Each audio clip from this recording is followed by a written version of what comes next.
Now, we sang this morning, and I didn't plan it out this way, it just happened to be this way. We sang in one of our songs, These Are Holy Hands. Remember that song, These Are Holy Hands? He works through these hands, and so these hands are holy. Did you know that in this earth today, Jesus is not walking around here in a body, except in this body, in your body. And Jesus doesn't have any hands to lay on the sick or to minister to people or to give a cup of cold water to somebody that needs it or whatever it might be. Jesus doesn't have any hands to do that except for your hands, you see. Our body and our physical life, we are members of Him. That's what that's all about. Okay, go back again to Romans chapter 12. Let me finish this up. He wants us to see ourselves in terms of our union with Jesus. And we all have a function and a role. Oh, I was going to read to you. I had this book here. I was reading about this in this book, this commentary on Romans by Martin Luther. He lived about 500 years ago.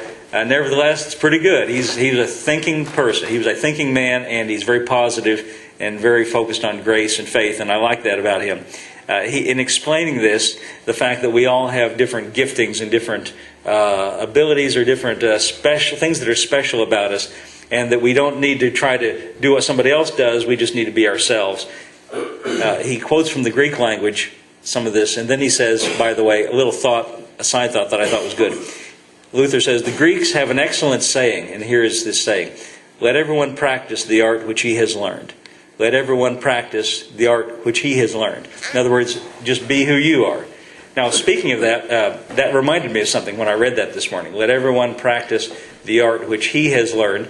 It reminded me of something I read back here in Matthew chapter 11. Would you turn there with me just for a second? Matthew's Gospel, chapter 11, verse 23. And this is one of my favorite passages, but I think this will help us in the terms of what we're talking about today. Matthew chapter 11, verse 28 is what I want. Matthew 11:28.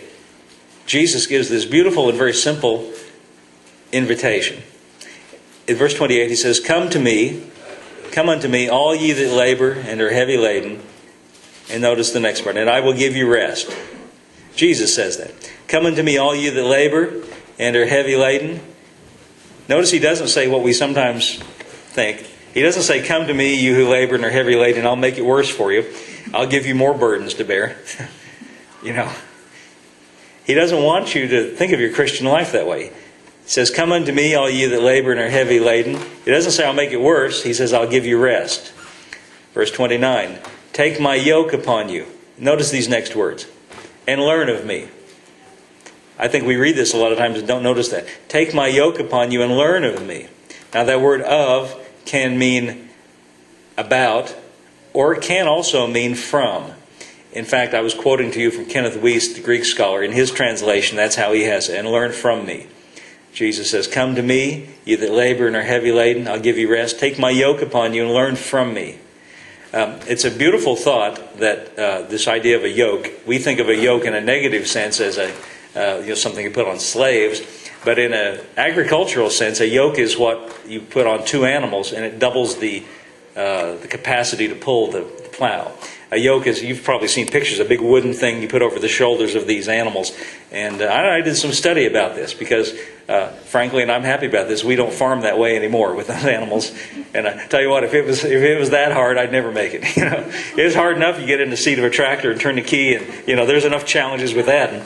And I can barely manage that. But if I had to go yoke up some animals and put a thing across their shoulders and make those animals go, I don't know what I'd do. But that's the way they used to do it. And in studying about this, reading about this, I found out a very interesting thing about that yoke. That what was done many times, you see, the animals are all of different sizes and kinds, and what they would many times do, what they would use the yoke for, was to take an animal who knew how to do it, who was experienced, who was older, who had lots of years of pulling the plow and could easily do it, and they would yoke that animal with a brand new one, a young one who had never done it before, who didn't know how to do the farm work. They would yoke these as seemingly unequal, yoking together the one who was really strong and had the capacity and knew how to do it. They would yoke him with one who was weak and didn't know how to do it. But the reason they yoked those two together is when the strong one who knew how to do it would walk, it would force the other one, he would walk along with him. So the two were paired together so that the inexperienced animal was learning from the one who was experienced. And the one who was weak was learning from the one who was strong. And I think this is in the sense that Jesus says, take my yoke upon you. Think of it as he is being the strong one and the one who knows how to do it. See, and we are the weak one who doesn't always know how to do everything. And many, the more we are honest about it, how little we know about how to live the Christian life. But he says, yoke yourself up to me. Take my yoke upon you and learn from me. See, I think that's exactly the way it works. In the farming illustration, when the big animal takes a step, the other one takes a step. When the strong animal turns the corner, the other one turns the corner. Why? Because they're yoked together. Jesus said, take my yoke upon you. Learn from me. When he says learn from me, this, again, like the renewing of the mind, speaks to me of a process. Learning means a process. If you had it all instantly, you wouldn't be learning. Learning is something that is a process that takes place over time. As we live our Christian life, we learn of Him and we learn from Him. We don't all get it the first day. We don't get it the first week. We don't get it all the first month. We don't get it all the first year. We don't get it all the first 2 years. We don't get it all the first 10 years. But we keep walking with Him. We keep learning from Him. And after a period of time, you can look back and say, He's been faithful. He's helped me. I have learned some things from Him. I'm maybe not where I ought to be, but I'm not where I used to be. Take my yoke upon you and learn from me. This is so beautiful what he says. For I am meek and lowly in heart.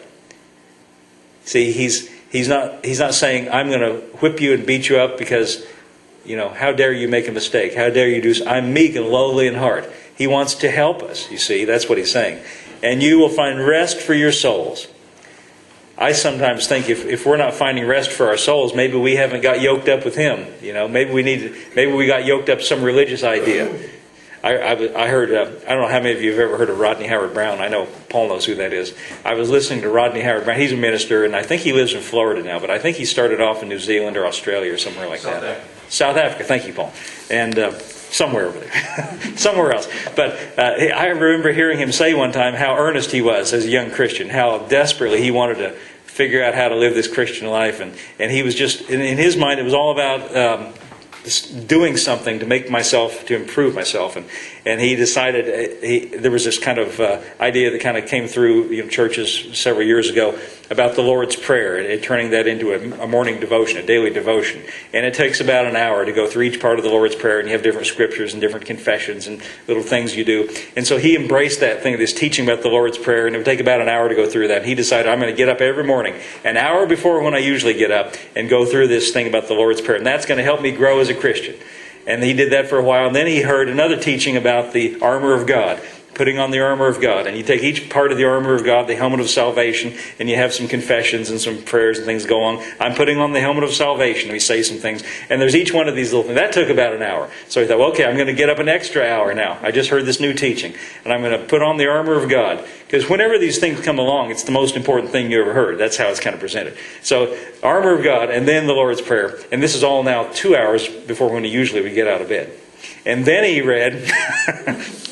He was reading a book by Smith Wigglesworth, and he read where Smith Wigglesworth, somebody asked him what the secret of his success was, and Smith Wigglesworth reportedly, at least Rodney Howard-Browne said he read this. Wigglesworth said, I get up an hour, I get up and dance before the Lord beside my bed for an hour. So then Rodney Howard-Browne, okay, I'm going to get up an hour before I put on the armor of God, before I go through the Lord's Prayer, before when I usually get up another hour ahead of time, and dance before the Lord for an hour, because I read that Smith Wigglesworth did it. Well, he said, the first morning I tried that, I got up an hour ahead of time, and instead of dancing before the Lord, I fell back into bed so exhausted because I couldn't do all this. And finally he realized, I cannot do everything that everybody else did, everything that everybody else has done. And he realized he was trying to yoke himself up with something other than the Lord.